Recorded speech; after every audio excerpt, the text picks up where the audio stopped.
আরে ভাবি, আপনার কানের ছিদ্র তো বন্ধ হয়ে গেছে, কানের তো পরেন না আপনি? না ভাই, আজ 3 বছর হয়ে গেছে কানেরটা পরি না, তাই ছিদ্র বন্ধ হয়ে গেছে। ভাইও তো বিদেশ গেছে প্রায় 5 বছর হয়ে গেছে, সব ঠিক আছে তো? বেডাগুলা মানুষের জাতো না, মন্ডায় চায় পুতা দিয়েছে ইচ্ছা দিয়ে। প্রত্যেকটা মানুষেরই বিয়ে করা উচিত, কারণ জীবনে শান্তিটাই সবকিছু নয়, অশান্তিরও দরকার আছে।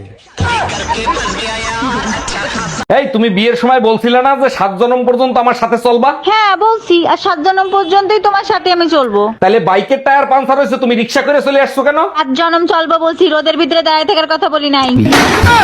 আচ্ছা ভাবি, আপনি ভাইয়ের কাছে যা চান তাই নাকি আইনে দেয়? প্রাইভেট কার চাইছি দিছে, স্কুটি চাইছি দিছে। তাই নাকি? তা আপনি এর ভিতরে কোনটা চালান?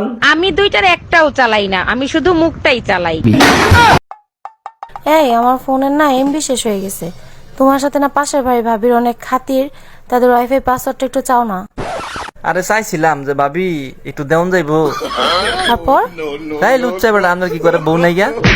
এই সত্যি করে বলো তুমি কি চাইছিলা? আরে পাসওয়ার্ড। দূর, বাইরে যেতে আর ভাল লাগে না। কেন কি হইছে? আরে তোমার বন্ধু সাইফুল ভাই বাইরে বেরোলে খালি বিরক্ত করে।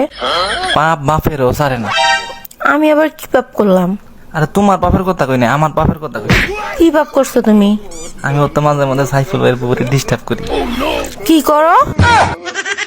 আচ্ছা, আমাকে কি কখনো তোমার মনে পড়ে না? হ্যাঁ পরে তো, যখনই আমি চা বানাই তখনই তোমার কথা মনে পড়ে। আচ্ছা, চা বানাতে গেলেই আমার কথা কেন মনে পড়ে? কারণ তখন আমি পুতা দিয়ে আদা সেচি। ও আচ্ছা।